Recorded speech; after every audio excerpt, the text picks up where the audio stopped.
اللہ کی بات مانو، تو وہ اطاعت کو اپنی زندگی کی گویا ایک غذا بنائی، غذا کے بغیر چارہ نہیں ہے، تو اپنی زندگی کی ایک غذا بن گئی ہے اللہ کی اطاعت۔ اور اطاعت بھی وہ حضرات کرتے تھے عظمت اور محبت سے، بوجھ سے نہیں۔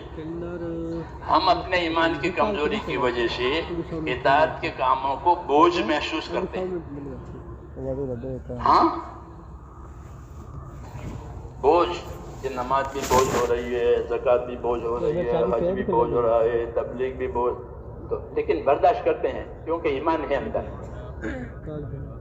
لیکن ان کی بات بدل گئی، ان کے لیے بوجھ نہیں ہو، بلکہ کیا ہے کہ شوق ہے، خوشی ہے کہ مجھے اللہ تعالیٰ نے اس کا موقع دیا ہے۔ تو اطاعت بھی کرتے تھے تو تعظیم کے ساتھ اور خوشی کہ مجھے یہ حکم ملا ہے، مجھے یہ حکم ملا ہے، اس لیے میں بات کروں گا۔ ان کی اطاعت وہ اصلی چیز ہے، اطاعت کہ زندگی میں اللہ تعالیٰ کے حکموں کی تابعداری آ جائے، وہ زندگی کا اصلی جوہر ہے اور نبوت کا اصلی مقصد ہے۔ ہماری زندگی کا اصلی جوہر، اصلی خوبی وہ یہ ہے کہ ہماری زندگی میں اطاعت آوے۔ اور نبی کا اصلی کام یہی ہے کہ وہ لوگوں کو اطاعت پر قائم کرے۔ وَمَا أَرْسَلْنَا مِن رَسُولٍ إِلَّا لِيُطَاعَ بِإِذْنِ اللَّهِ۔ ہم نے جب کبھی دنیا میں کوئی نبی بھیجا ہے صرف اس لیے بھیجا ہے کہ وہ اللہ کے کہنے سے، اللہ کے فرمانے سے اللہ کے بندوں میں اطاعت قائم کرا، یعنی ایسی محنت کرے، ایسی دعوت دے، ایسی تعلیم دے کہ جس سے بندوں کی زندگی میں اطاعت آ جائے، کہ وہ اپنی جان مال سے حکموں کی تابعداری کرے، اپنی خواہشات پر زندگی نہ گزارے۔ اطاعت کا مفہوم یہ ہوتا ہے کہ اپنی خواہشات پر زندگی نہ گزارے، بلکہ اللہ کے حکموں کو دیکھے اور ان حکموں کو یاد کر کے، وہ سمجھ کر کے ان حکموں کو پورا کرے۔ اطاعت، اور اطاعت کی خوبی یہ ہے کہ تعظیم کے ساتھ اطاعت کرے، بوجھ سمجھ کر کے نہیں، بلکہ یہ اطاعت ہمارے لیے عزت اور شرف ہے۔ عزت اور شرف ہے کہ ہم کو اللہ نے اطاعت کرنے کا حکم دیا، میری اطاعت کرو، تو یہ ہمارے لیے شرف ہے۔ جیسے کسی کو بادشاہ کی خدمت کا موقع مل جائے، بادشاہ کی خدمت کا موقع مل جائے، ہاں بڑے آدمی کی خدمت کا موقع مل جائے، تو وہ اپنے لیے شرف سمجھتا ہے، یہ میرے لیے سعادت ہے، میرے لیے شرف ہے۔ تو انسانوں کی شرف کہ وہ کیا کہ ان کو اللہ کے اطاعت کے لیے دعوت دی گئی ہے، وہ ان کو اللہ کے اطاعت کا راستہ بتایا گیا ہے اور اپنی جان مال کو صحیح استعمال کرنے کے طریقے بتائے گئے ہیں، یہ اطاعت کا مفہوم ہے۔ تو وہ حضرات اس اطاعت کو پوری طرح سمجھے ہوئے تھے کہ ہمارے لیے شرف ہے، ہمارے لیے عزت کی بات، اس لیے وہ اس اطاعت کا معاملہ میں تو پوری عظمت کے ساتھ، خوشی کے ساتھ اطاعت کرتے ہیں۔ بس حکم پہنچا۔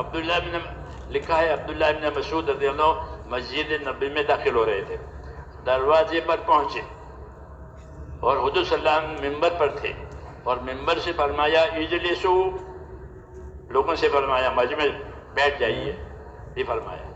ابن مسعود نے اجلسو سنا دروازے پر، جب وہ داخل ہو رہے تھے اندر، تو وہ اجلسو بیٹھ جائیے، تو وہ وہیں دروازے پر بیٹھ گئے، دروازے پر بیٹھ گئے کہ کیوں کہ حکم آ گیا بیٹھ جاؤ، اب آگے نہیں چل سکتے، آگے چل نہیں سکتے۔ ابن مسعود گاؤں کے آدمی نہیں تھے، ہاں ابن مسعود صحابہ رضی اللہ تعالیٰ عنہم میں بڑے علم کے مالک تھے، بہت معتمد تھے، تو ایسے ناواقف نہیں تھے کہ وہیں بیٹھ گئے، بلکہ ان کا بیٹھ جانا جو ہے حکم کی تعظیم میں ہے کہ مجھ کو حکم ملا ہے بیٹھ جاؤ، تو اب میں چل نہیں سکتا، یہ کیا ہے کہ حکم کی تعظیم ہے، تو وہ دروازے پر بیٹھ گئے۔ دروازہ بیٹھنے کی جگہ نہیں ہے، وہ تو آنے جانے کی جگہ ہے۔ حضور صلی اللہ علیہ وسلم نے دیکھا کہ وہ میرا حکم سن کر کے وہاں بیٹھ گیا، آگے بڑھنے کی ہمت نہیں ہوئی، تو فرمایا عبداللہ آگے آ جاؤ، آگے آ جاؤ، آپ نے آگے بلا لیا، ورنہ وہ وہیں بیٹھ گئے تھے۔ کیوں کہ اللہ کے نبی کے حکم کی تعظیم ہے، یہ نہیں کہ بیٹھ جاؤ اور وہ حکم دایاں بایاں ہو گیا اور جو کرنا تھا وہ کر رہے ہیں، یہ بات نہیں ہے۔ یہ اطاعت کی مثال ہے کہ اللہ کا حکم دائیں بائیں ہو گیا، وہ جو کرتے تھے وہ کرتے رہے، یہ نہیں کہ یہ غافل ہیں، یہ غافل ہیں، یہ اطاعت میں نہیں ہے۔ ان کو اطاعت میں آنا ہے، پھر وہ دائیں بائیں نہیں ہو جائیں گے بلکہ اطاعت پر رہیں گے۔ اس سے آگے کی بات یہ ہے کہ ایک دفعہ حضور صلی اللہ علیہ وسلم نے اسی طرح منبر پر سے فرمایا بیٹھ جائیے، قریب میں محلہ تھا مسجد نبوی کے قریب میں، بنو غنم کا محلہ۔ اس زمانے میں مسجد نبوی کی دیواریں بہت چھوٹی چھوٹی تھیں، اس کے نشانات ابھی بھی ہے کہ اصلی مسجد نبوی کی دیواروں کی کتنی اونچائی تھی۔ ہاں، وہ تو جب تبلیغ کرتے کرتے حج کرے تو وہ بات ملتی تھی پہلے، اب تو لوگ پیسوں سے حج کرتے ہیں۔ ہاں، تو پیسوں سے جاتے ہیں، پھر پیسوں کی وجہ سے آ جاتے ہیں، اڑ کر کے گئے، اڑ کر کے آ گئے، تو حج تو ہو گیا، حج تو ہو گیا۔ اس زمانے میں حج کرتے تھے تو وہ ایک عجیب طرح کا تھا، جماعتیں جاتی تھی، پیدل بھی جاتی تھی، سواری بھی جاتی تھی، پھر حج بھی کرتی تھی، تو وہ حج اس محنت کے ساتھ ہوتا تھا۔ ہاں، پھر وہاں بھی محنت والے ہوتے تھے، تو وہ بتاتے تھے یہ مسجد نبوی کی یہ اصلی حد ہے، یہاں یہ ہوتا تھا، یہ ہوتا تھا، یہ شیخ خیاط وغیرہ اس زمانے میں ہوتے تھے، پرانے مہاجرین یہاں سے گئے ہوئے، تو وہ ہم لوگوں کو سکھاتے تھے۔ 40-45 سال پہلے کی بات ہے۔ جی ہاں، وہ بتا کہ مسجد نبی کی یہ حد ہے، اتنی دیواریں تھیں، اتنے اونچائی تھی، یہاں یہ تھا، یہاں یہ تھا، یہ تھا۔ تو دیواریں مسجد نبی کی چھوٹی تھی، جی ہاں، تو اس لیے آواز باہر جاتی تھی۔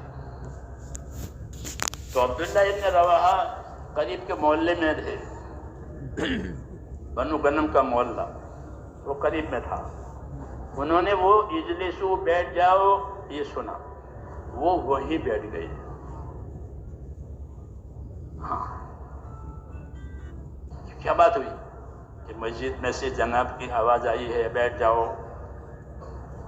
تو کہا تو مسجد والوں سے فرمایا تھا، لیکن آواز وہاں بھی گئی کہ بیٹھ جاؤ، تو یہ آواز آئی گئی نہیں ہوگی، نبی کی اطاعت کی جائے گی، تو وہ محلے میں بیٹھ گئے۔ کس میں؟ کہ اللہ کے نبی کے حکم کی تعظیم میں، اطاعت۔